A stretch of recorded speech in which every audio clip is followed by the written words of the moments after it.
Hello, I'm Liselle Sambury and welcome back to my channel. Today we are going to be getting back into the Save the Cat deep dive. I know it's been a little bit since I've done one of these, just because I was doing other videos and I can only do so many per month. But we're jumping right back into it, and I'm hoping that the schedule will roughly be every other month I'll do one of these videos. There's one month that's kind of, I'm planning it'll skip, but it's to do a different writing craft video that I hope will still be helpful to you all. But yeah, we're back with the Save the Cat deep dive videos. If you don't know what this is, I have started this series. I have a link below in the description to the full playlist.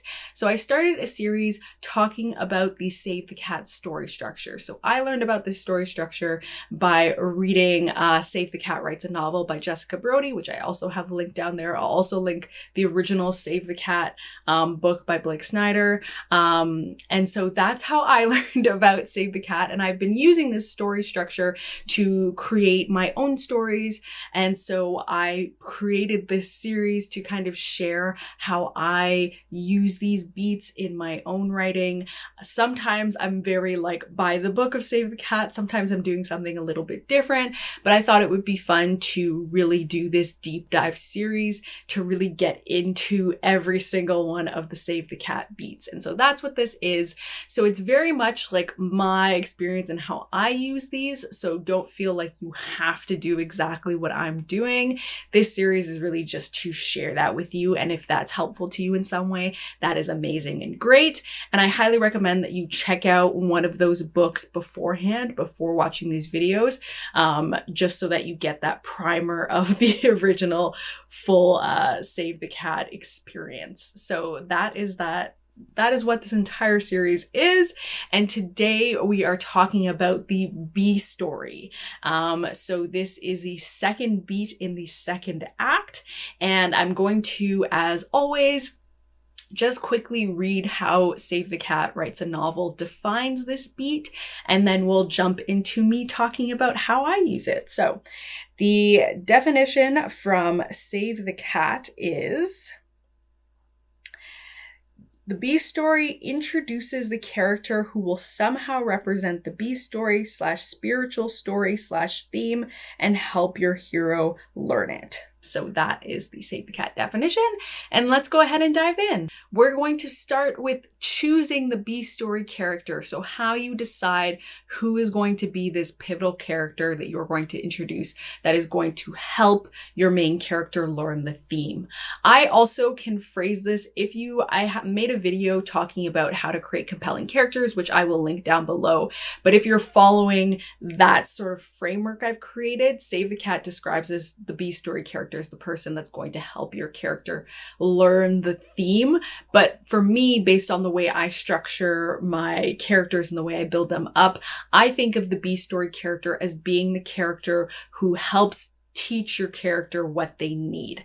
So the way it's best to watch the video to understand the full scope, but the way I look at things and like the character's arcs and goals is there's something they want. So something they want, this is the thing that they think will fix their life and fix their problems. But then there's a thing that they actually need, and that's what they actually need to do to fix their life and fix their problems. And so to me, the B story character is helping them move away from the want to understanding what they need. And so that's how I think of it. Just to give you another way, especially if you're following my the way I construct my characters, that's how I think of that. And then Save the Cat kind of talks about that as being the theme and helping the character find the theme of the story, which I think is a little bit different. But anyway, I digress. That's it. So I'm going to read for you quickly just the criteria that Save the Cat says the B story character should be meeting. And so the first one is: they must in some way represent the upside down Act 2 world. And then the second one is they must in some way help guide the hero toward their life lesson or theme. So those are the criteria they decide on for the B story character. And so what I also want to make note of for that, they're the character that represents the act two, the act two world, or the new world that your character is coming into, this character can be introduced in the act one world.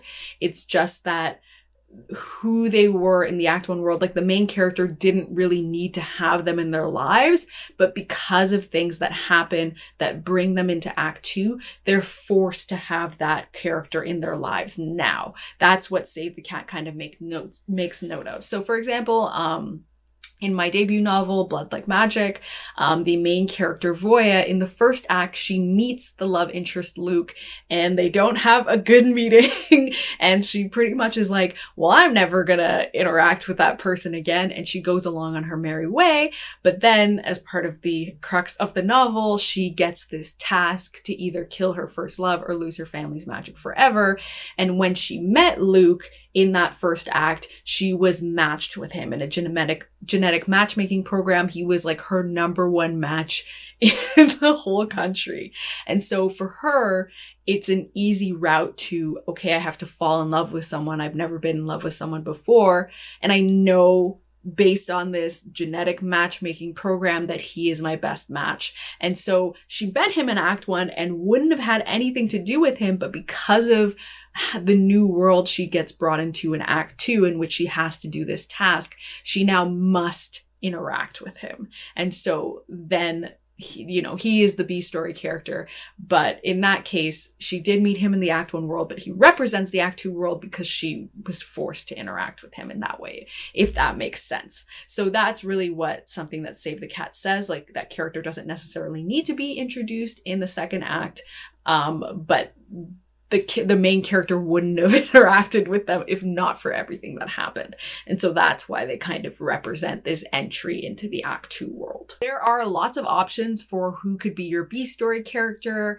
They don't just have to be the love interest. I feel like just like if I tend to have a love interest in a story, it tends to be my inclination to make them the B story character, partially because for me, it forces me to pay more attention to the romance, which I can sometimes shy away from and end up just paying attention to other plot things. So by making them the B story character, it forces me to create a certain amount of prominence in the story. And so that's why usually if I have like I'm gonna put a romance in the story, I will make the B story the romance. I feel like that's quite common, especially in fantasy. If you're gonna have a romance subplot, I find this often ends up being the B story plot. But it doesn't just have to be romantic partners. It can be a best friend. It could be a family member. It could be like a mentor that's like someone that comes in and trains the character, things like that. You have a lot of options for who can be the B story character. The B story character is also not necessarily just the second most prominent character in the story. They really are the character who is best equipped to play that role in your main character's life. And so it isn't a sort of situation in which you're like, well, who is like, you know, like you might have a second POV character and be like, well, obviously they're going to be the B story character. That's not really necessarily true, because you really are just looking for a B story character that is going to fulfill that role that you are looking for them to be in. So that's kind of that. So for example, using again Blood Like Magic as an example, Voya has a best friend who's her cousin. That's Case. So Case could have easily been the B story character in that case. I could have chosen her as well. She's a very prominent character. She has a fulfilled arc. There's a lot of stuff going on with her. I could have very easily chosen her to be the B story character, but I decided upon choosing Luke as the B story character, partially for that reason I said of like forcing me to pay more attention to the love interest, but also it made more sense for me given the sorts of situations that both of them were in. You know, Voya was in a situation of kind of trying to live up to expectations of family, and Luke is also in a position in which he is in a different way trying to live up to expectations of a mentor. And so they had sort of parallel things going on, and so I felt that was a better formation of the B story, because Luke has a lot of confidence in himself in that role, or he seems to, and then later maybe not so much. And Voya doesn't have a lot of confidence in herself at all. And so it felt like a much better mesh that way as well. So I will add that in the case of Case, you could maybe argue that she wouldn't be a good B story, or that she couldn't be a B story character because she doesn't meet the criteria of being representative of the Act 2 world, because she was part of the character's world before. But I always feel like you can always like twist this around, because the fact of the matter is, when Voya gets this task, the way that the family dynamics change as a result of that brings them into their own sort of Act 2 world. And so even though Case was part of the Act 1 world, in the Act 2 world, she's now interacting with Voya, knowing that this is something she has to do. And I think that does change the character in some way. And so really she could have been representative of the Act 2 world of the family, now knowing that this is something Voya has to do. So that's why I wanted to talk about that a little bit more, because I think these criteria of what makes the character work as a B story character, I do think there's a lot of flex in that. I do think there are a lot of ways that you can make it work. I think really, this is my opinion of what Save the Cat is getting at, is that they don't want you to take a character from the main character's before world who is existing in the exact same way in Act 2 that they did in Act 1, because then what is shifting for them? What is shifted for the main character in interacting with that character? They're having the exact same relationship they had before the catalyst event happened as they are after the catalyst event happened. And so my interpretation has been that they're wanting you to use a character who the main character is going to have a different relationship with now that the catalyst has occurred. So that's why I would say Case could have still been a candidate for a B story character, even if I didn't end up using her that way. That being said, some people do have multiple B story characters. So some people have more than one B story character. I personally have never actively done this. So I say actively in that when I plot out one B story subplot, and that is the character that I've picked. I don't ever plot out multiple B story sort of subplots. But some people do this. So they might have a love interest and a mentor. They might have a love interest and a best friend. Some people do these sorts of things. I just find, for me personally, for my own like focus and the length of my books and the sort of things that I do with my novels, I need to have one purposeful B story, and adding any more is just going to expand the stories too much. It's going to put too much on my plate. It makes it a lot for me. And the thing that you want too, if you're going to have those two B story characters, she says this in Save the Cat Writes a Novel, is they have to both be playing the role like equally prominently. And so I think that's kind of the difference. And that's why I say I don't purposely do it, because in the case of Blood Like Magic, there are multiple characters who are helping Voya on this journey of going from what she wants to what she needs. So even though Case is not the B story character, Case is still participating very actively in this journey. Voya's other cousins are participating very actively. Other members of her family, members of the community. There are a lot of different people that are adding little bits and pieces to bring her along on that journey. So it's really not only the B story character doing it, but to me, the B story character and their help on that journey is the most prominent and the most kind of important. And that's how I picture that. So there's a lot of different ways that you can kind of decide who is going to be that character for you. But I would say, as I've said before, not necessarily the most prominent character, but the character that you really feel is best equipped for that. And you can have multiples, but as I said, I personally have never done that. But not having multiple B stories doesn't mean that other characters can't also help your character on this journey. Now I want to talk about the ways that I format plotting out the B story. Because as with all things, I want to plot out everything more specifically than it may necessarily be laid out in Save the Cat. I'm not content with just being like, yeah, I have this character and this is the role they're going to play. I want concrete building blocks to put in place. So the way I'm going to start off talking about this is really discussing the two different ways that I do this sort of plotting. And so the first way is to use the romancing the beat framework. So I'll put a link in the description. There's a book called Romancing the Beat by Gwen Hayes, and it is essentially the Save the Cat beats, but organized in a way for romance and for creating a romance story. And so this is something I'd started to do more recently, is I will use those plot beats and I'll spread them throughout my Save the Cat plot in order to hit on those different romance beats.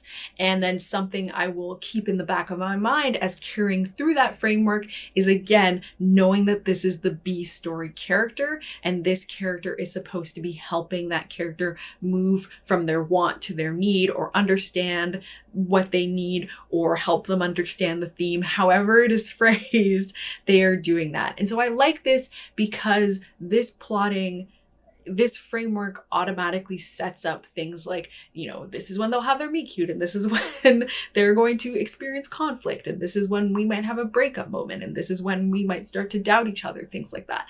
And I just find that helps me just put structure into the romance subplot and to make sure that I'm fleshing it out really well. And so that's why I like doing that, because it really just helps me get within that framework. And then I keep in the back of my mind as I do each beat that there are supposed to be these like helping / teaching moments.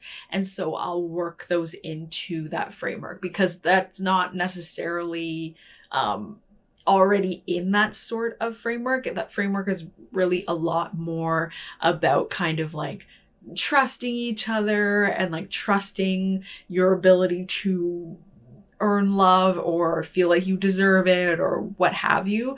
It's a lot more of those emotional beats of the relationship than it is them needing to teach something, because it's the general beats for a romance story. It's not the beats for a B story. I'm adapting it in that way. And so that's something that I do for the romance beat specifically, because it is romance based, and I find it just adds a lot more structure. And the second way that I will plot this is I will sometimes use what I call like a casual B story format. So this is in the case in which in which the B story character is not a romantic partner, in which case I'm not going to use the romancing beats because it's really not going to fit. And so I do a more casual structure. And so what this means is that I really think about how the relationship between these two characters is going to be in the beginning and how I want it to be at the end. Because it kind of helps give me a full idea of the trajectory of this relationship and this sort of teaching moment, and like how that is all going to come together. So how that starts and how that's going to end. And then I, in a sort of very chaotic fashion, will go and I'll just kind of add in little like blank spots along the chapters, just as like what I call like conflict points. Though these are points where we can have conflict. And I'll put those in sometimes because I've usually already have the chapters kind of planned out by this point. But I'll put ones in kind of beats that make sense. So in the midpoint, okay, I expect at the midpoint, there's going to be some sort of reveal, some sort of easy conflict to get in with the B story. And then, kind of at like an all is lost moment or a bad guys close in moment, one of those beats, I'll also kind of put in those conflict moments. So it's a little bit sporadic, a little bit, as I said, chaotic, but it's just to make sure that on a relatively regular basis, I'm going to have these conflict points. So now, what are these conflict points that I keep describing? So these aren't necessarily like huge, big conflict things, like they have fights or like something really dramatic happens.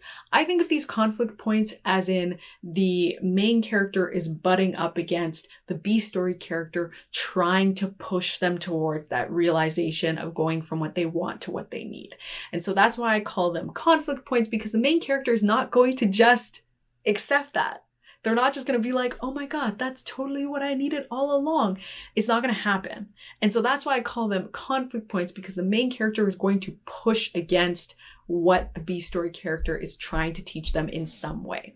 And so this is just creating opportunities for that to happen, to make sure that I'm going to do it on a consistent basis and that I'm not just going to drop off or forget about it. It's just to make sure that I know that this needs to happen on a sort of regular point. If your character has a positive character arc, incrementally, so we can see the whole journey of going from that mistaken belief or from thinking they wanted this to the general later understanding of what they actually need. Now that we've discussed plotting out, or like very loosely how you might plot out a B story, I want to talk a bit about why I think it's important to, on top of your B story, to make sure that you are taking time to properly construct a character arc for that B story character. So I personally, something that I find is very easy to do when you are creating this B story character, or you are planning out how they're going to work in the story, it is very easy to have that character's entire function be the B story function. So be the fact that they are helping the character on this journey.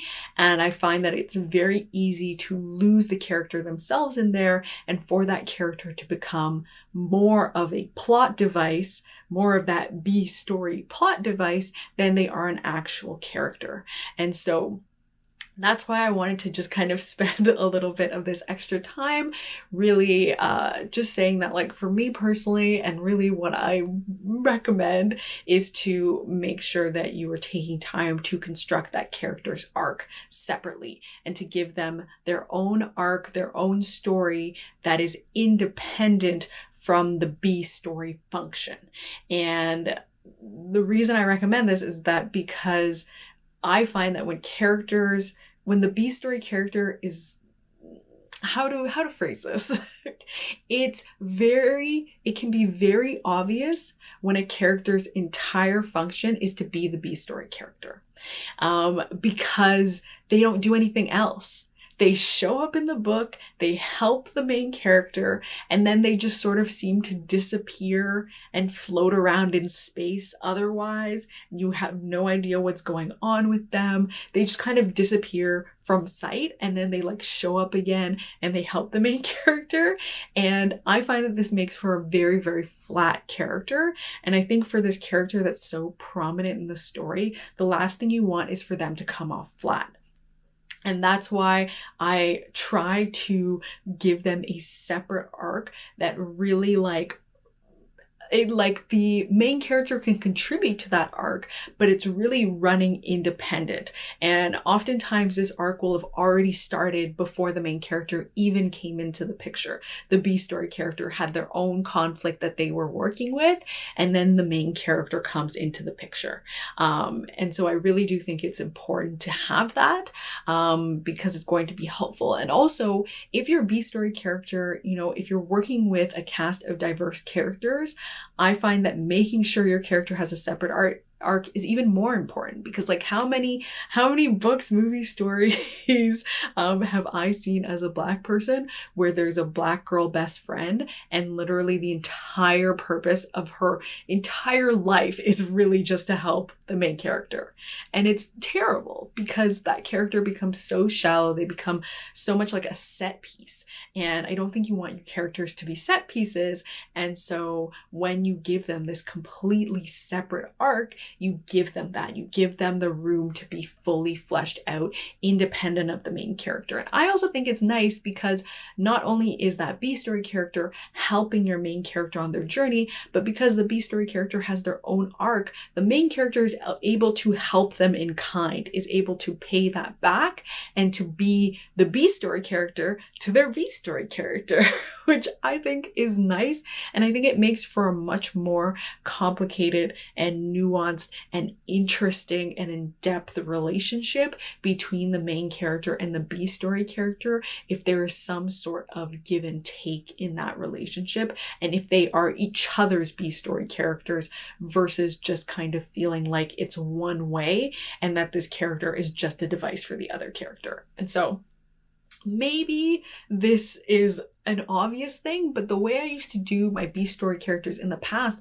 is I would think of them as just that function for the main character, and then I would try and like shove in little like traits to like make them feel more fully fleshed out without actually taking the time to step back and create a whole character arc and plan out a whole kind of character sheet for them. I would do that instead. And I just find that like taking the time to do a dedicated plotting arc made a big difference in how those characters came across. And finally, I just want to talk a little bit about the B story and the fun and games beat. So the fun and games beat goes from 20% to 50%. So it's 20% to 50% of the novel. And the B story is the 22%. That's kind of where Save the Cat says the B story character should have been introduced at this point. And so that's kind of the point they want that to happen. But again, as I talked a little bit before, sometimes your B story character may actually be introduced in the first act, but they don't become kind of cemented in your main character's world until the second act. And so that's sort of how that might work, but you might first introduce your B story character at the 22% mark. But I usually blend the B story and the fun and games, and sometimes the break into two all into the fun and game section. And so I just kind of make sure that the B story character is coming into some sort of prominence and exerting themselves as, you know, the B story character in the Act 2 world where the main character's world has been, you know, irreversibly changed. And so that's kind of how I organize it within the scope of the rest of the Save the Cat beats. But I often, as I said, I blend those all together. I personally have never spent a full chapter doing this beat. I think it is one of those beats that is really like a marking beat. Like it's just to mark to make sure that you get this done at this point in time of the book, but not necessarily dictating that this needs so much prominence in your story, that you like need a full chapter to introduce the B story character, which I personally wouldn't ever do. I think just because plainly just introducing a character, I find personally to be a very boring kind of chapter. And so that's part of the reason that I blend it with the fun and games, because then I can blend it into a subplot, or I can blend it into something else that's already happening that's building up to a conflict. And so I will introduce the character in the B story world in that sort of fashion, or sometimes I'll introduce them, but in a way that is at least serving something else for the plot. I don't know that I would ever kind of create a chapter that was just, here is the B story character. But I feel like sometimes when you read Save the Cat Writes a Novel and they have beats like this, it feels like every beat should have some certain amount of prominence of like at least being a chapter. And so I feel like there can be very much a feeling of, I guess I have to have a chapter introducing this character ? When you're not quite sure what to do. But that's why I wanted to say, or at least I had that feeling. That's why I wanted to say you don't have to do that. I blend this into the fun and games all the time, and I just kind of tick off that the character is having that introduction at the same time. So that's what I wanted to say about the mixture of the B story and the fun and games. That's it for the B story. The next beat that would fall on after this one is actually the fun and games beat, and I already have a video for that. That is the very first Save the Cat deep dive video I did that spawned this entire series, so you will see that in the playlist below. But I will be back for another deep dive video in April. Yes, I know that's a little bit of ways, but it'll be in April, and we'll be diving into the midpoint beat. So yeah, we'll be at the middle of the story, the middle of the series, though fun and games feels like such a more significant chunk that it always feels wild to be at the middle, at the midpoint, because fun and games seems so significant, but it will be the middle. So I will be seeing you for that in April. And if you like this video, please give it a thumbs up. If you haven't subscribed already, please subscribe, and thank you so much for watching. Bye!